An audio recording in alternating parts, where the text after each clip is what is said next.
This conference will now be recorded.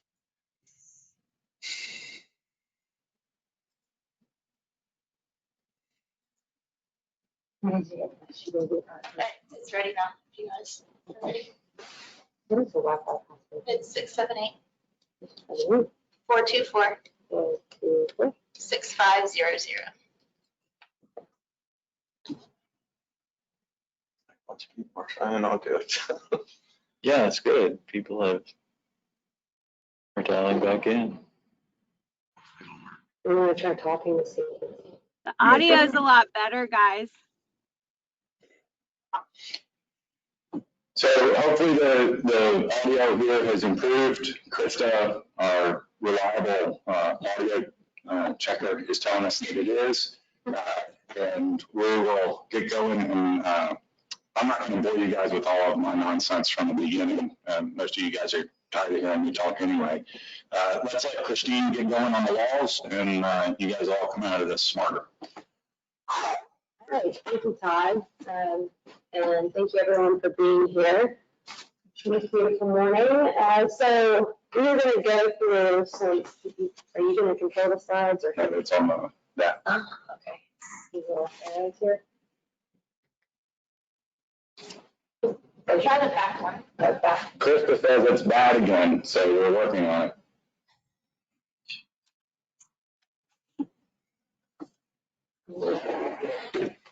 Is that better? Yes, okay. I think my computer was blocking that little thing. Okay. So here are the relevant statutes we're going to go over. We have the Family Medical Leave Act, and we're going to refer to that as the classic one because you'll see at the bottom of the Family's First Coronavirus Response Act, expanded FAMLA. So we're going to call regular FAMLA classic FAMLA. And then we have the ADA, which is the Americans with Disabilities Act, and we have workers' comp, and then of course the Families First. I'm just going to refer to Families First, Coronavirus Response Act as Families First. It expanded FAMLA, and it also added a paid emergency paid sick leave. So we're going to go through some summaries, and then once all your eyes are glazed over, Todd and I are going to go through some diagrams to illustrate this for you.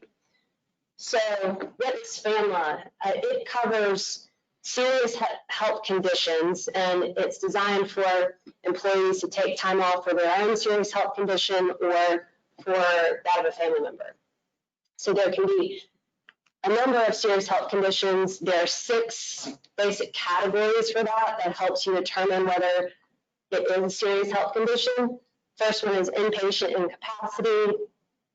We also have 3 days of supervised care, pregnancy or prenatal incapacity, a chronic serious health condition, treatments to avoid incapacity, and then there's some categories for military leave as well. So as we get into some of the examples and diagrams, we'll go over what kind of conditions would fall under this.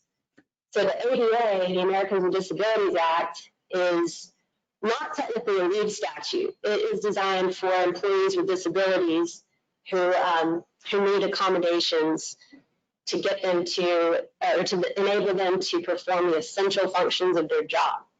So the definition of disability is a physical or mental impairment that substantially limits one or more major life activities. That is a very broad definition. You're more than likely disabled. You're not going to win any kind of arguments typically that an employee does not actually have a disability. Where we really get further into issues is on the reasonable accommodation prong. So if someone has a disability and they request an accommodation from you, you have an obligation to engage in an interactive process on coming up with a reasonable accommodation for them if there is one available. And it does not have to be the accommodation of an employee's choice. It's just a reasonable accommodation. And if coming up with an accommodation is going to impose an undue hardship on the business, like installing an elevator or something in your small business, then you're not obligated to do that under the law.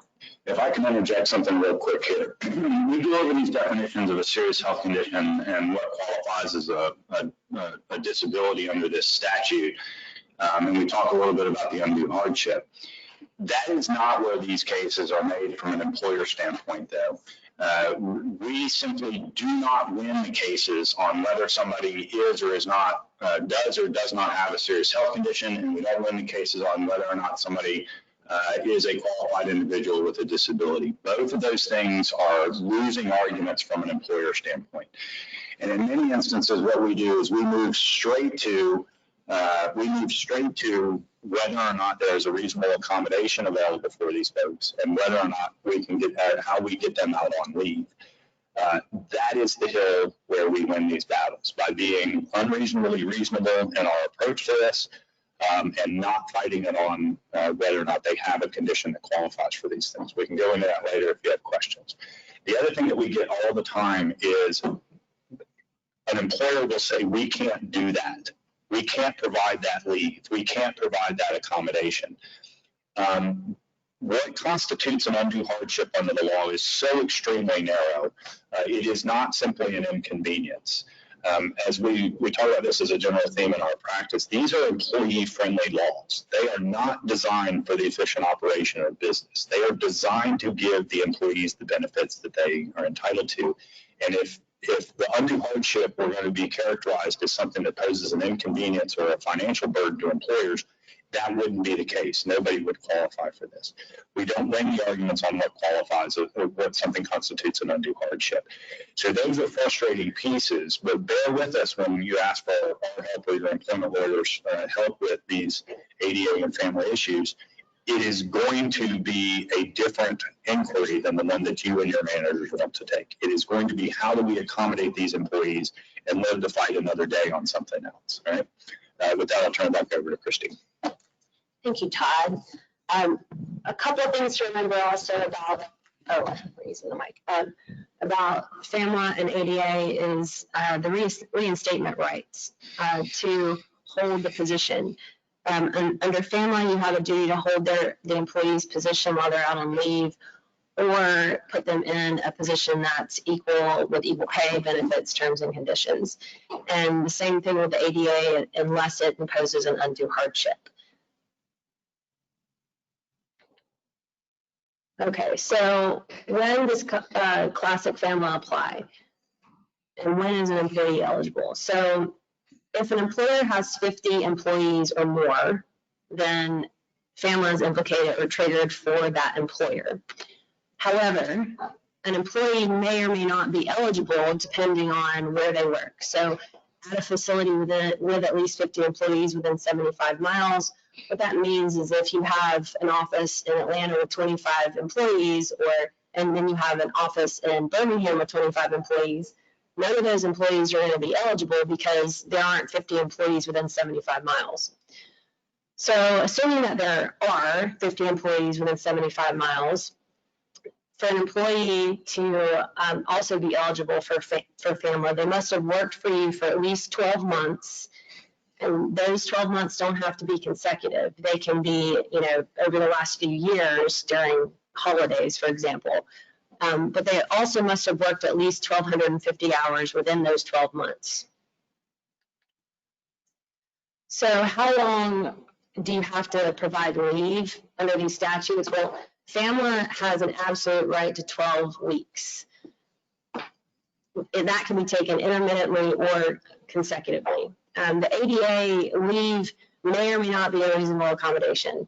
So there's no set time period that you would have to provide an employee leave. And actually, courts seem to be leaning away from leave as a reasonable accommodation, because the Americans with Disabilities Act was not passed to be a leave statute. It was passed to prohibit discrimination based on disabilities and also to get employees working with reasonable accommodations, get them to enable them to perform the essential functions of their job. So depending on which area of the country you are, leave may or may not be a reasonable accommodation, especially if the doctor's note, for example, says return to work, not sure when. So having a date certain, say leave needs to be a month or two, then more than likely that's going to be a reasonable accommodation as of now. But if it says not sure when they'll be back, you don't have to provide that generally. Workers' comp doesn't address the amount of time, but the longer the leave, the greater the liability. Let me interject something real quick here, Christine. So this is really where the road meets the road from a manager frustration standpoint, all right? So when an employee has a Family Medical Leave Act issue, and we've decided that they qualify for FAMLA, that takes away a lot of employer discretion. That employee, once they have that serious health condition, and as long as it's in a flare-up or as long as it's present, they get 12 weeks of leave. There's no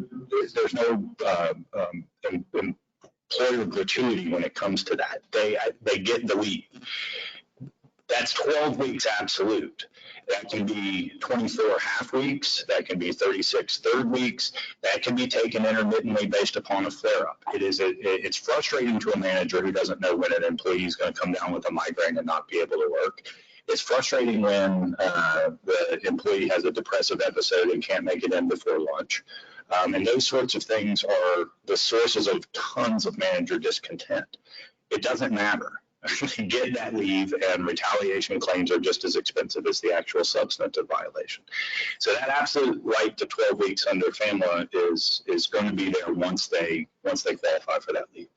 Leave under the ADA, as Christine said, is a bit more flexible. Okay, it's not required. The ADA obligates an employer to provide a reasonable accommodation, which may be additional unpaid time off once FAMLA is exhausted, or if FAMLA was never triggered in the first place because the employee wasn't eligible, the employer is not subject to FAMLA. ADA leave still may be out there, but it's much more discretionary and able to be massaged a little bit by the employers. Now, that being said, one of the more common laments that we hear, some of our sound technicians have worked through this earlier, is where an employee comes in and says, I need an additional month off from work as a reasonable accommodation. And then 3 weeks into that, they say, whoops, I need another month after this. And then 3 weeks after that, they say, I need another month. That becomes an indefinite period of leave. And at some point, we are going to be able to say this becomes it's not a reasonable accommodation to continue granting you a unpaid leave of absence while you deal with this health issue. Unfortunately, where to draw that line and where to pull the trigger and terminate that employee is evasive. It is very difficult to decide where we are going to say you are no longer entitled to leave as a reasonable accommodation. And much to the lament of the employers, we are continuing to ask them to extend that leave and choose to fight another day on another issue. It's frustrating, we get it, but anticipate hearing that as we move forward. Also, real quickly on the workers' comp piece here, that your workers' comp carrier is going to want to push the employee back to work as soon as possible. The longer the employee stays out on leave because of a workplace injury, the more benefits the workers' comp carrier is paying out. With all due respect to insurers, they want to minimize their exposure, so they're going to be pushing that employee back to work. That's where HR, management, ownership, and employment lawyers have to put a governor on that workers' comp carrier to say, well, if this person is entitled to leave under the Family Medical Leave Act, it doesn't matter that the carrier wants them to be back at work. So keep those things in mind, that the leave issues, some are discretionary, some aren't, but they're going to be complicated and your managers aren't going to like it. Well, that tails right into this next slide on light duty. So workers' comp, it's not required by law to provide a light duty option to an employee with an injury, but the workers' comp carrier may want that because it gets them back to work and it may reduce the payout at that point. So, but likewise, FAMLA, light duty is not required under FAMLA. You can't force that. But if an employee does come back and is doing light duty, the FAMLA time doesn't count anymore. And the ADA doesn't require light duty either, but if you have a vacant existing position for that available, then sure, that can be a great reasonable accommodation, but you are not required by law to create light duty for an employee. An important thing to note, I'm about to move into the Families First Coronavirus Response Act. An important thing to note about these laws, FAMLA and the ADA, these are unpaid leave laws. Or ADA is not really a leave law, but if someone is on leave under the ADA, it's not paid. Same thing with FAMLA. Workers' comp, that's different carriers providing that. And on the benefits, while an employee is on FMLA leave, an employer must continue to pay those benefits. And the employee is also required to continue to pay their portion as if they weren't gone. Under the ADA, benefits are not, you don't have to continue to pay those during the leave, but we generally recommend that because it's usually a pretty small amount and it can make you look better as far as, just being more generous and can help with that employee's time if you can do that. So moving into the Families First Coronavirus Response Act, this law was passed in March of this year and it went into effect at the beginning of April. And you can see there are a lot of divisions, but there are only two that we're going to talk about today that apply here. The one called Emergency Paid Sick Leave Act and the Emergency FAMLA, which expanded Classic FAMLA. So determining which one of these applies here, do you have 1 to 499 employees? If yes, then it applies. But if you have 500 employees or more, then this doesn't apply to you. So the Emergency Paid Sick Leave Act applies to all employees, no matter how long an employee has been with your company. And there are a number of reasons why the Paid Sick Leave Act would apply, and we're about to get into that. But it requires 80 hours of paid leave if you have a qualifying reason. The EFAMLA, which is the Emergency FAMLA, it changes some of the application as well. It doesn't apply to all employees, but an employee who has worked for you at least 30 days can get EFAMLA. It only has one reason, which we'll go into. It provides 12 weeks of leave and job protection. Christine, can we stop using Yeah. the mic? They said it sounds like Okay. underwater. I'm so sorry. Okay, can I give that back to you? Is this better? A little bit. Okay, all right. So, well, good thing I'm going to repeat myself a little bit anyway. There are 6 reasons under the Paid Sick Leave Act that an employee could get the 80 hours of leave time. The first 3 are generally related to an employee's condition, and then the reasons 4 through 6 are usually generally related to someone else's condition. So the first one is the employee is subject to a federal, state, or local quarantine isolation order related to COVID-19. The second one, the employee has been advised by a healthcare provider to self-quarantine because of COVID-19. And the third, the employee is experiencing symptoms of COVID-19 and is seeking a medical diagnosis. The fourth reason is the employee is caring for an individual subject or advised to quarantine or isolation. Importantly, that says individual. It doesn't say family member or roommate. It could be a neighbor down the street. So it's a very broad category.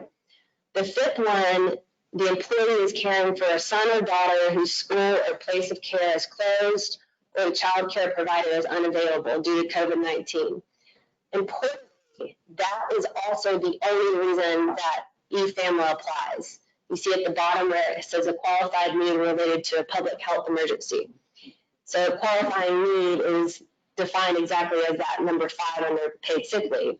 The employee is unable to work or telework because they need to care for a minor son or daughter due to school or place of care being closed, or the child care provider is unavailable due to COVID-19 reasons. So you see there's overlap there.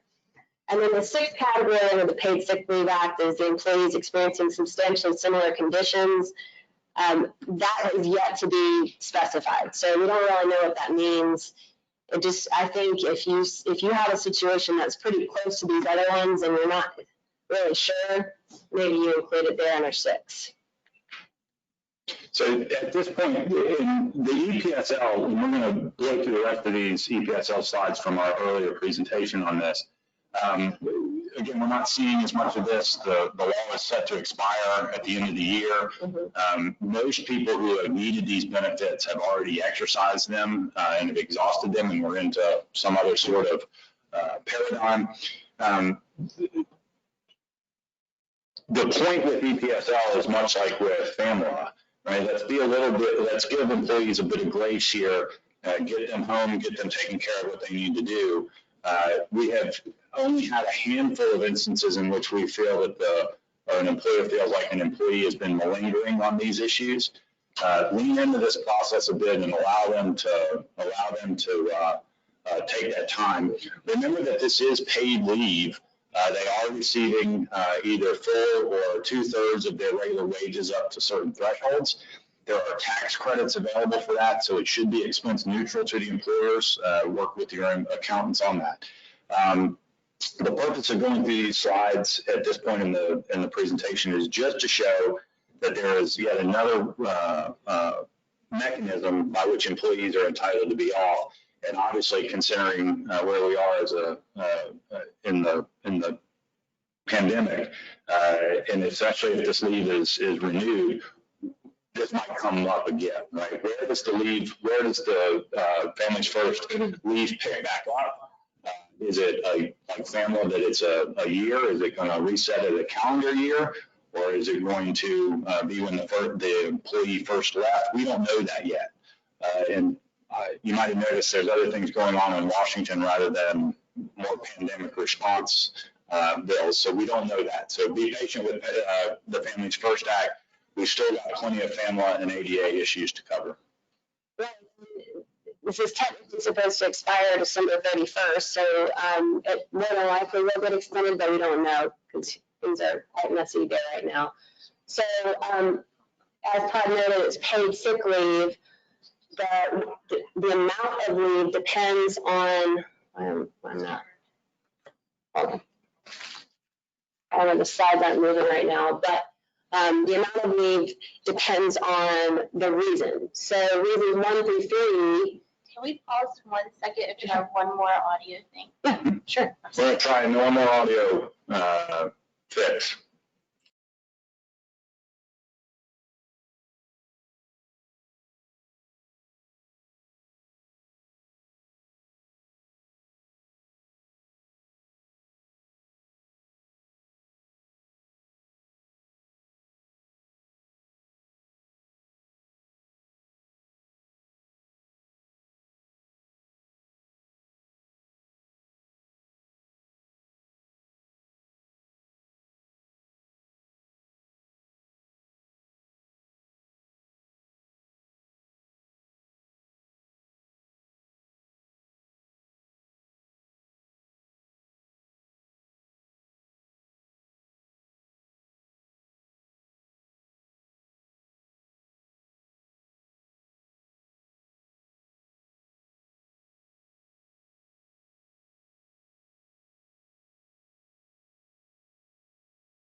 Are we back on? Can you hear us now? Krista says yes. Yes, awesome. Thank you for your patience, everyone. We're almost through with the summaries that are pretty mind-numbing anyway, so we're about to get into some graphics and it'll be a lot more fun. So, all right, so just quickly on the paid sick leave, the first 3 reasons entitle an employee to their full regular rate of pay for those 80 hours, or depending on how much they actually need there. It's capped at $511 per day, total of $5,110 per employee. Reasons 4 through 6 entitles an employee to 2/3 of their regular rate. And it's capped as well. We've kind of already gone through these. When you're calculating, I won't spend too much time here. Important note is if your business has been shut down from a local order or your business has slowed and you're furloughing employees, they're not entitled to this leave.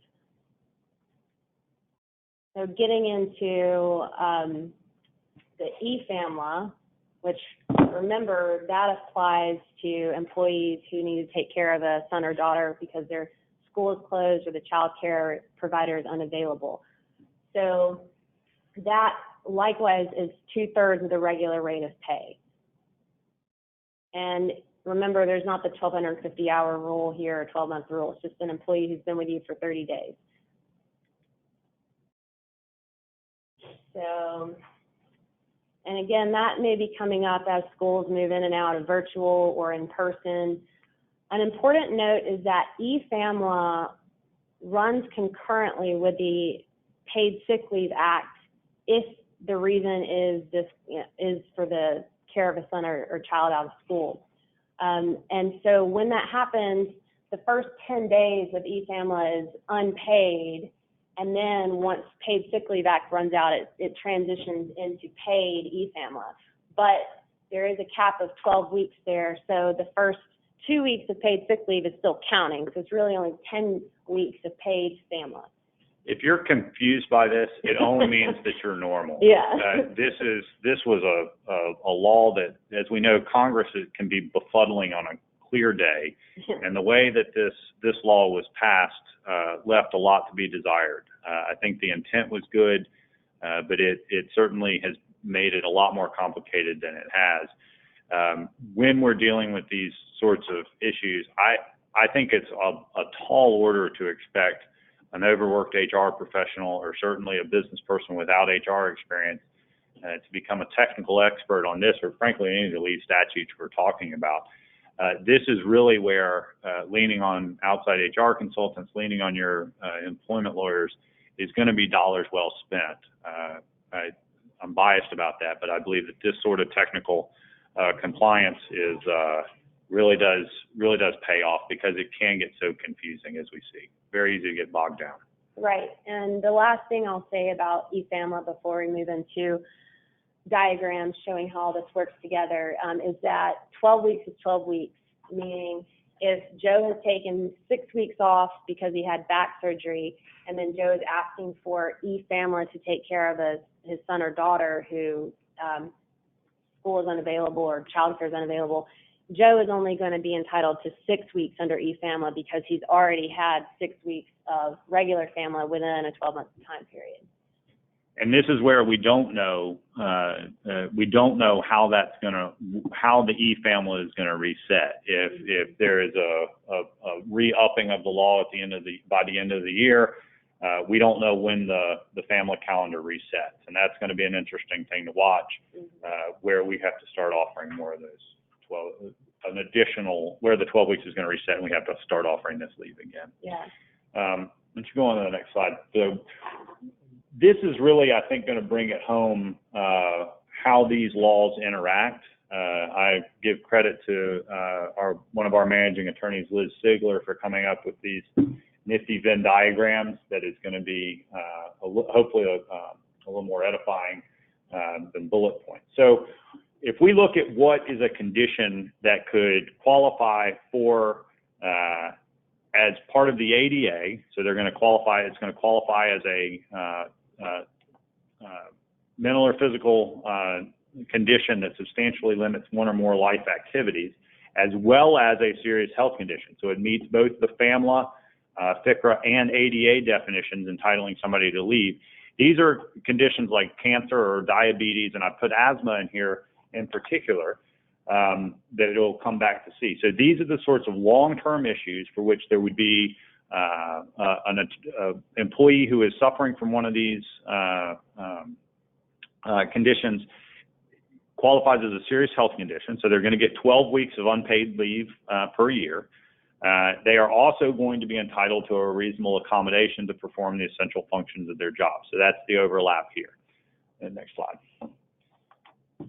So there can be conditions that don't overlap. So we're going to look at what a FAMLA or FCRA condition would be that doesn't qualify as a ADA claim, right? So this would be pregnancy. Pregnancy right now, although it might be changing, does not qualify as a pure disability, but it would qualify them for 12 weeks of unpaid leave for the birth of adoption of a child. pregnancy can bleed over into a disability if there's complications with the pregnancy, whether it's ectopic or there are other problems with the baby or the mother that would qualify her for some sort of reasonable accommodation. Right. Also, remember that the FAMLA and FCRA require an employer to provide leave if a family member to an employee, if an employee's family member has a serious health condition or is sick. And certainly COVID with an employee, for an employee with COVID or an employee with a family member with COVID is going to qualify for FAMLA and FCRA. And that, as of now, subject to what we're going to talk about in a little bit, would not qualify for ADA protection, right? So we're seeing how these start to fit together. Let's go on next.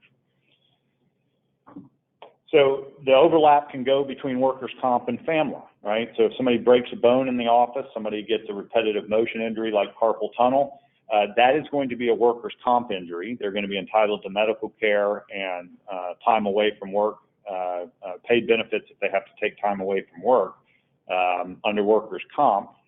And that can run concurrently with their FAMLA serious health condition leave, entitling them for up to 12 weeks of leave and job reinstatement, right? So we see how that sits there. Now, it's also up in the air about whether COVID, if it's contracted in the workplace, would be a workers' comp injury.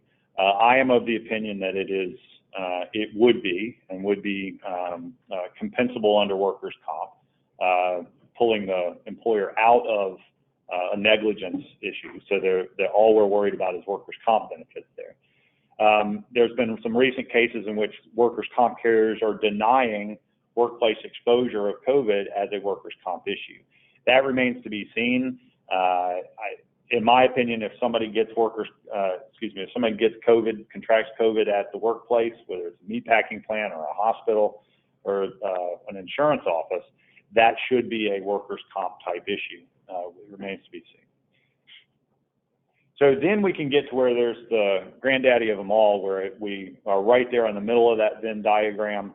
This would be something along the lines of a workplace back injury, right, which has ADA implications because it's going to substantially impair a major life activity. It's a serious health condition under FAMLA, entitling them to 12 weeks of unpaid time off, and it's going to get them health and welfare benefits out of the workers' comp. Repetitive motion injuries like a carpal tunnel or an eye strain may also fall into this depending on the severity. And notice we have COVID-19 here too. I'm sure we're all familiar with the concept of, it's been in the news lately about long haulers, folks who just can't shake COVID or who have long-term problems related to COVID, whether that's decreased lung capacity, whether it's memory problems. Those sorts of things are going to qualify for ADA leave as well. So whether COVID is ultimately going to prove to be a disability hasn't really been decided. I'm not sure it's been addressed or that it could be yet, but it's certainly something that we need to keep an eye on as we figure out what leave a COVID-19 survivor is going to be entitled. Let's move on to the next one. So here's the whole board, right? So you see how all these things fit together, and I'll give you a second to look at this as you go through, but you see that certain things can qualify as an ADA claim that wouldn't necessarily qualify for workers' comp. Workers' comp qualifies for things that might not entitle them to ADA or FAMLA, and the permutations here are endless. Now, as we're looking at this is where a manager on the ground cannot be expected to know how all of these things fit together. It's confusing for us. We have to review this every time we go through it. So we're not going to expect those frontline managers to be on the ball and do it. What we do expect them to do is issue spot. So moving on to what is entitled here. So let's say that we've just got that family medical leave or Family First Coronavirus Response Act leave, such as a pregnancy or a family member illness or COVID-19.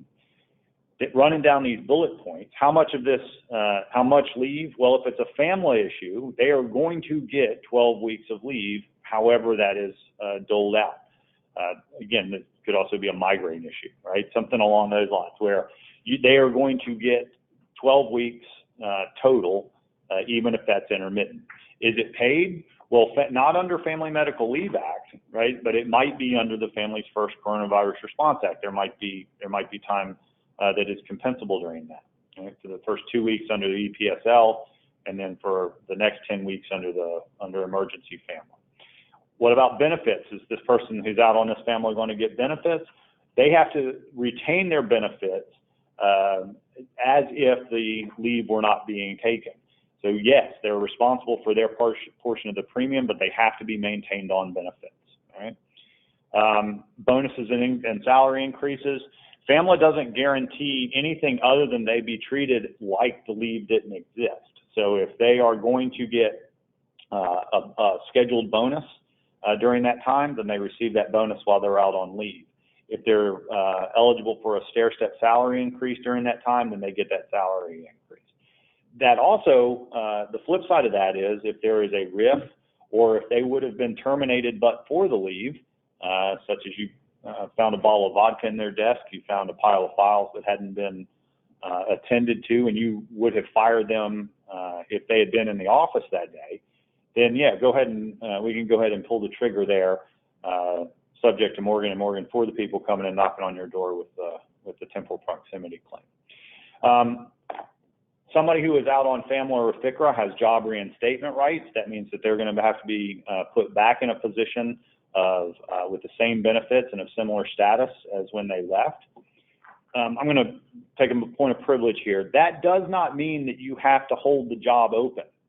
It simply means that they have to be reinstated.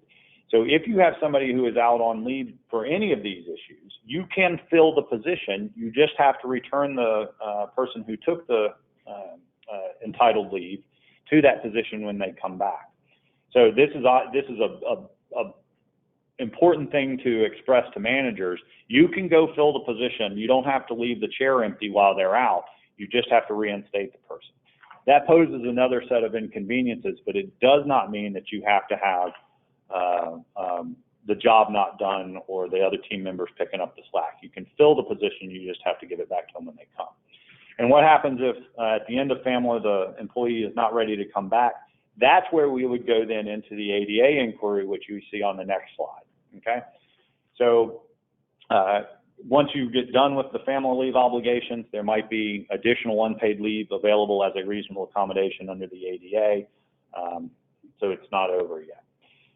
Something that is a disability and a serious health condition, we have two obligations. They're going to get the 12 weeks of unpaid leave to address the second bullet point, as well as some sort of reasonable accommodation. Maybe it's a reasonable accommodation of more frequent breaks during the day if they're going under chemotherapy, for instance, and they need longer break periods, right? Maybe it is a air purifier in their cube if it's an asthma issue. Something along those lines might be the reasonable accommodation apart from additional leave, but that leave obligation is still floating out there. And what happens if the employee needs more than 12 weeks of leave? Again, we're back to leave as a reasonable accommodation under the ADA. This interaction is very, very common. These two statutes travel together in many instances. Right? So now what if we've got one that fits in all of them, such as this back injury right here in the middle, where it qualifies for ADA protection as well as workers' comp benefits and FAMLA. You start to see how these things fit together and the obligations overlap. They're going to get their 12 weeks under FAMLA. They're going to get intermittent leave if it's necessary. If they tire easily during the day, that might be a reasonable accommodation, and they get it no matter what if it still qualifies for a serious health condition and they haven't used their 12 weeks. And it might be paid if workers' comp is paying the benefits and they can't work a full-time schedule. Right? And then they're obviously going to be entitled to health benefits under workers' comp there too if it's a workplace back injury. Go to the next one. All right.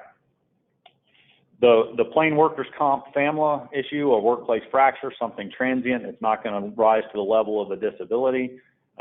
Again, they're going to get their workers' comp payments. They're going to get their workers' comp insurance, health benefits there. And they get up to 12 weeks of time away from work if they can't perform those essential functions. We get the question a lot, what if the employee was under influence of drugs or alcohol when the injury occurred? We're going to touch upon this in a slide a little bit later. The point is this is still a workers' comp issue. a lot of our clients get wrapped around the axle trying to fight the workers' comp battle for the carrier. Throw that over the wall and let your carrier handle that sort of stuff. If the employee broke a bone, fell off a ladder, slammed their hand in the truck door, any of these common workplace injuries, if they did it while they were drunk, it'll show up with the blood testing that comes from the doc in a box, and the carrier will handle whether or not these claims get paid. Stay out of it. You've got other things to worry about. Move on to the next one. All right. So remember that the ADA never expires, right? We don't have, there is not a definite period at which you can say no more leave under the ADA, right? FAMLA has that 12-week period, ADA doesn't. So ADA is always lurking out there with respect to additional employee leave. It is safe to assume that the serious health condition and the reasonable accommodation under the ADA travel together. So if somebody's got a serious health condition, it is a very narrow set of circumstances where they will not also be required, be entitled to a reasonable accommodation. That being said, chalk it up to another reason people hate lawyers, or government for that matter. There are two separate sets of paperwork, one for FAMLA eligibility and what is a serious health condition and the leave that's taken under that, and a separate set of paperwork for what reasonable accommodation is being provided. And both of those need to be attended to. Right? So as if we don't have enough to do, we've got two sets of files to keep, one under the ADA and one under FAMLA. And then remember that FAMLA is not a light duty statute. If somebody comes back and is working on light duty, that is not FAMLA. So there is no such thing as FAMLA light duty, right? Just like there's no such thing as a contract employee or a 1099 employee, there is no such thing as light duty FAMLA. That is binary. They are either working or they are not. And when somebody is on FAMLA, don't send them emails. Do not ask them to check their voicemail. They are not working. And if they're working during that time, it does not count against their 12 weeks of entitled leave. Okay? Are we supposed to switch back over? I thought you were going to do that part. All right, so let's go on to drug and alcohol issues. So drug and alcohol issues in the workplace are real. We see a lot of situations in which folks will turn a completely legitimate, non-discriminatory reason for termination or employment action into a protected reason, creating lawsuits when they don't understand how drug and alcohol issues work in the workplace. So an employer is never obligated to condone impairment in the workplace. If somebody is drunk or high in the workplace, or you think they're drunk or high in the workplace, you can take employment action against them. It does not matter that instant impairment is the result of an addiction. So while an addiction is a disability, and if a disability is reported, if an addiction is reported, they may be entitled to unpaid time off under FAMLA or the ADA to seek treatment for that. If they don't self-report and are busted first, that's an employment action that we would recommend that you take, right? What we get a lot of times is, it happens several times a year, somebody will say, we need to fire Christine. And I'll say, why do we need to fire Christine? And they'll say, because she's a drunk, she's an alcoholic. And I'll say, that may be true, but why do you say that? And they say, well, she showed up for work drunk the other day. And I say, well, then fire her for showing up and being drunk at work, which is a permissible reason to fire someone. But if you fire them because they're an alcoholic or you perceive them as an alcoholic, you've walked right into an ADA violation, okay? A subtle difference, but an important one that Morgan & Morgan for the people, Barrett and Farahani is going to pick up on if we don't get our lexicon correct, right? At the end of the day, though, you never have to excuse, go on to the next slide, Christine, you never have to excuse on-the-job impairment. We also see a lot where employers who want to do the right thing for an employee who they believe is struggling with a drug or alcohol issue, where they want to try and help, and they want to confront the employee and tell them that we will send you to rehab if you promise to give it a shot. come at this from a number of different angles, as some of you know. That is not going to help that employee, right? An employee who has a drug or alcohol issue, in my experience, has to reach that bottom on their own. I encourage you, as even a well-meaning employer, to help that employer reach the bottom and hold them to a consequence in this. Compartmentalize the performance issue from what you believe may be causing that issue. And you may be right, it may be an addiction issue that they eventually need to get help with, but that is not even a well-meaning employer's responsibility to do. And you subject yourself to unnecessary employment law liability by trying to try to do the right thing. Employment Law Axiom number 11 is that no good employer deed goes unpunished, and this is right for it. When you suggest to an employee that you believe they have a drug or alcohol problem, you have instantly created a perceived as or regarded as ADA claim that's going to end up in a settlement for that employee. Let them buy more beer and cigarettes, I guess.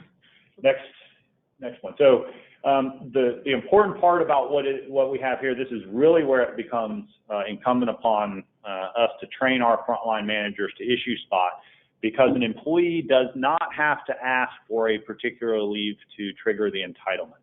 They do not have to ask for Family Medical Leave Act leave. They do not have to ask for reasonable accommodation under the ADA. All they have to do is bring up enough so that a reasonable employer would determine that the statutes may be triggered, right? That's all they have to do.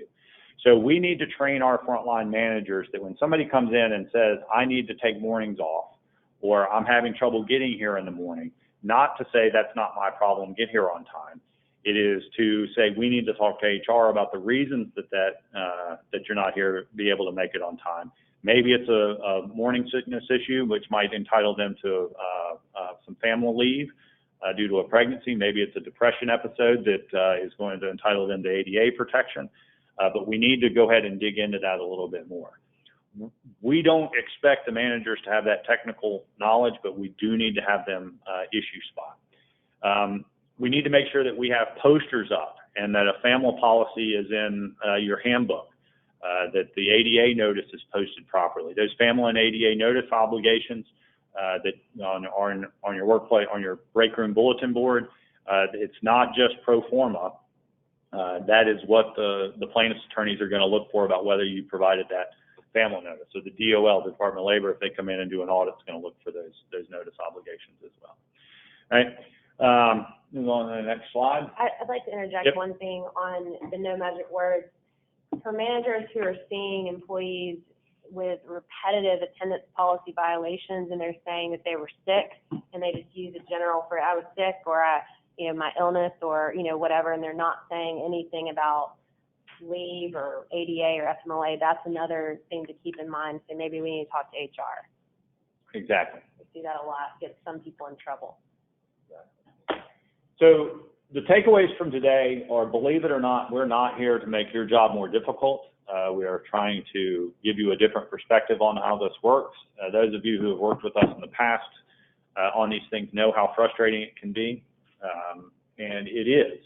I'm not here to deny that. But what I will tell you is that when an employee comes to you with a leave need, one of two things is going to be true. Right? So those of you who've seen the Axiom presentation know that Axiom number 1 is that 5% of employees cause 95% of the problems. And when an employee comes to you with a leave need, they are either a 5%er or they are a 95%er. If they are a 5%er and they're taking advantage of the leave statute, they are going to mess up later on and do something to screw up and justify a termination that does not invoke one of the most protective statutes that you have to deal with. Don't fight the 5%er on a leave issue. Wait until there is another issue that gives you that opportunity to move them on to their next opportunity, okay? Or it could be that they are a 95%er, that they are one of the good employees that you have, and they do need that leave they do need that leave for whatever reason. And if you provide them that accommodation, if you provide them that leave, they're going to reward you by being an even better employee moving forward. The point is, we know in our gut whether they're a 5%er or a 95%er, but either way, the resolution here is to provide that leave play the game for a little bit, be patient with your employment lawyers, be patient with your HR, and allow us to find the way to accommodate that employee, whether they're a good one or a bad one. We will get you where you need to go eventually. It just takes a little bit of patience, right? So down there at the bottom, we are on your team with this, but we are going to strive to be unreasonably reasonable and come up with the best way to solve this problem, not just what appears to be the easiest way from a business standpoint. That's the end of the deck as far as we have. I would be interested to, Katie, how are we going to take questions? Are we going to get them over the? I'm going to unmute everyone. I also want to point out that these are 67 hardy schools who stuck with us through this technology issue. Kudos to you guys, and let's make fun of the wimps who bailed on this halfway through.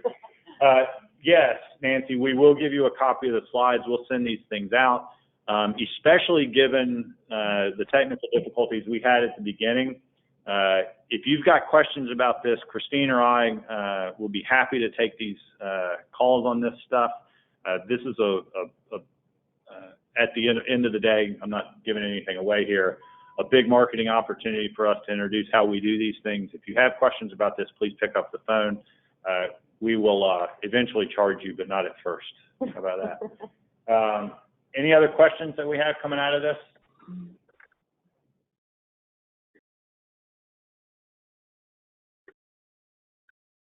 I have a question. Go ahead.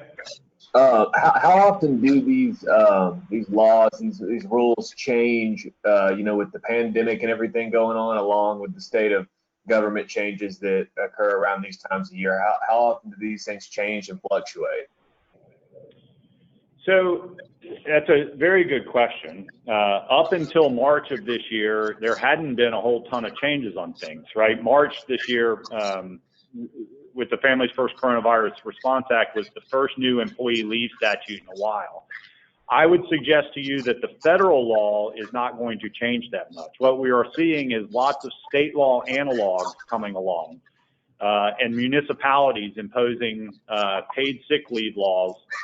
New York City has just re-upped their paid sick leave law. Certainly the land of fruit and nuts, California, is replete with various leave statutes. So pay attention to the not just the big federal nuggets that we got to take care of, but all of the little salt and pepper municipal laws that are going to pop up with well-meaning city councils racing for a higher minimum wage and more paid leave, right? No political commentary there for me, really. Yes, sir. Thank you.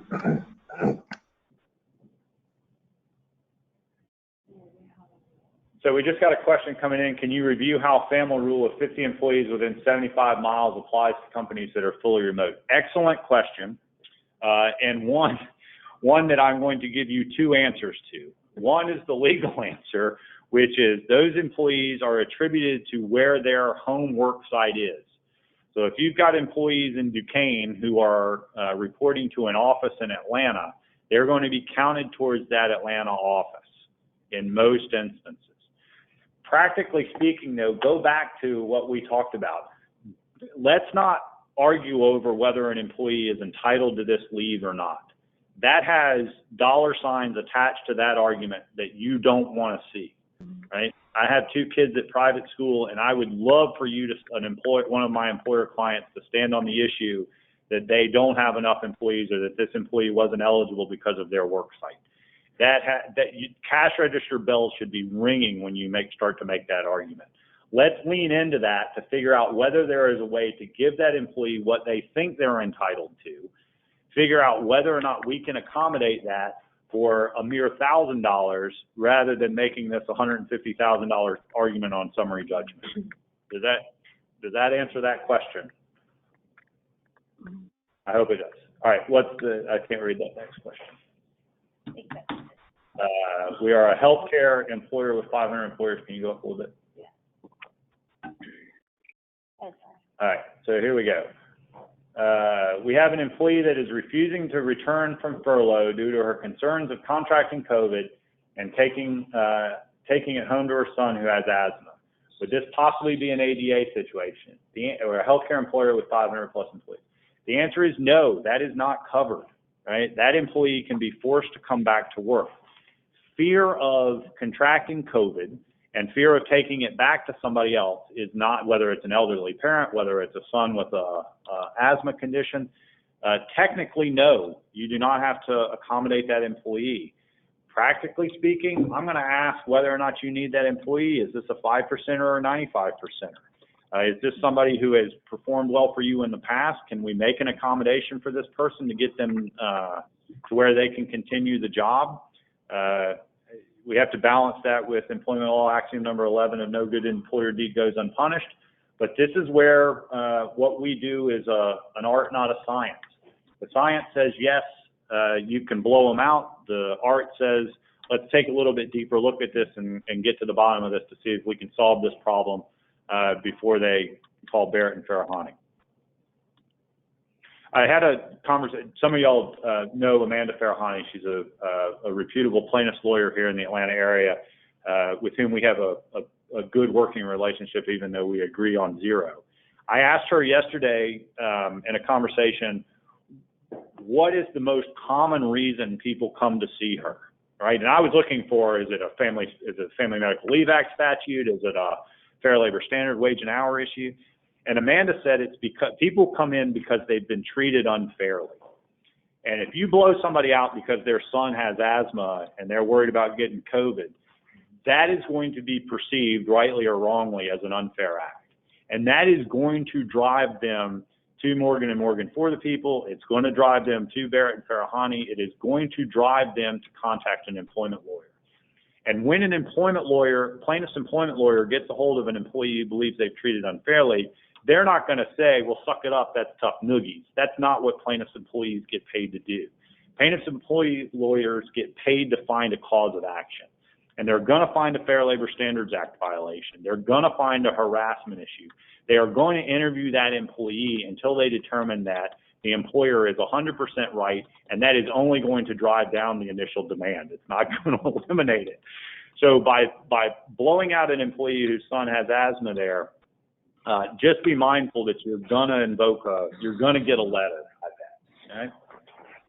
Just for the record, as an insurance professional, I wouldn't be doing my job if I didn't point out that some of these things that we're talking about are insurable exposures. Great point. And if you don't know what your management liability coverage looks like, or you don't have management liability coverage, we'd be happy to do a review and talk to you about that. Most of the coverages that would be relevant to this discussion are modest expenses for most small businesses. I agree.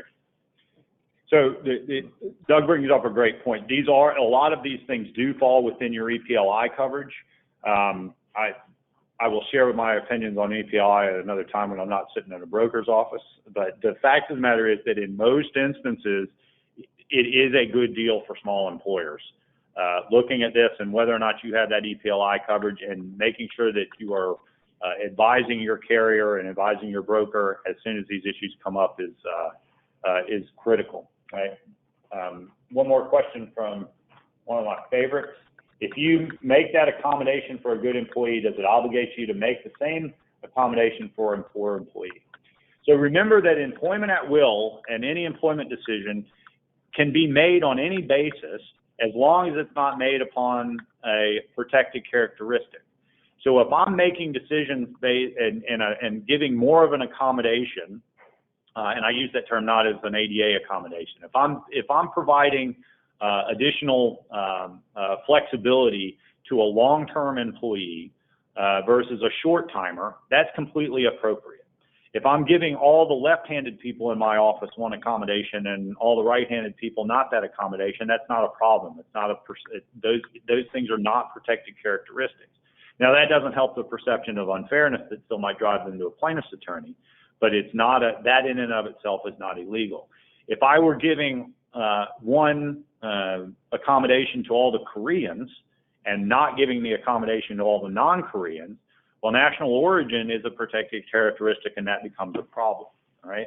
So remember, look at what the basis of the disparate treatment is. Is that a protected characteristic or not? And if it's not a protected characteristic, all we have to worry about is the perception of unfairness, not necessarily the employment law liability. I hope that answers that question. If an employee tells her manager that her doctor told her she needs to take family due to a medical condition, but has not provided the doctor's note yet, should we keep her out of work while waiting on the confirmation from the doctor of her leave? Yes, because I like doctors. They take good care of us, but they are not 100% responsive. They don't necessarily get paid for completing a bunch of paperwork. They're employers just like we are, and they have staff that doesn't get paperwork done on time. Holding an employee strictly accountable for their doctor's office failure to submit that paperwork is going to be tough stuff. We can always fix the problem. Error on the side of generosity there is what I would say. You'll get the sense of whether that employee is malingering and whether or not it's really there or not. And if that's the case, let's talk it through, and we'll eventually figure a way to get that deadbeat onto their next opportunity. But this is probably not the hill to die on here either. Let's give a little bit of grace while they figure that out, making sure that we keep those lines of communication open, and papering that file, letting people know that we were unreasonably reasonable as we extended that deadline out for another day, another week, whatever the case is. In most instances, these are unpaid leaves, guys, and so we don't necessarily have to worry about it hitting the budget. And if we can fill that position one way or the other, I'm going to suggest that we lean into that problem for a little bit.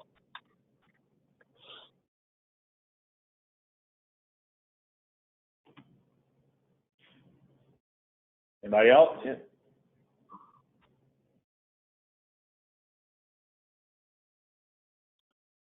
I think that's it. Yeah. Guys, thank you very much.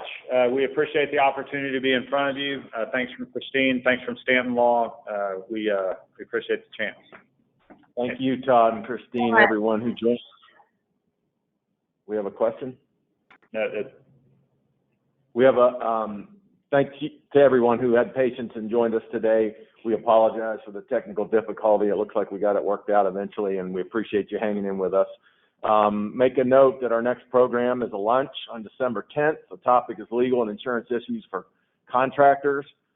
It'll be co-presented by David Birnbaum of Birnbaum and Becker, a friend of our firm's, and I will also be co-presenting. We will have limited in-person slots available and, of course, a virtual option. Please be on the lookout for the invitation. We hope to see you on another program soon. Thanks so much. thanks, Doug. Thanks, everyone.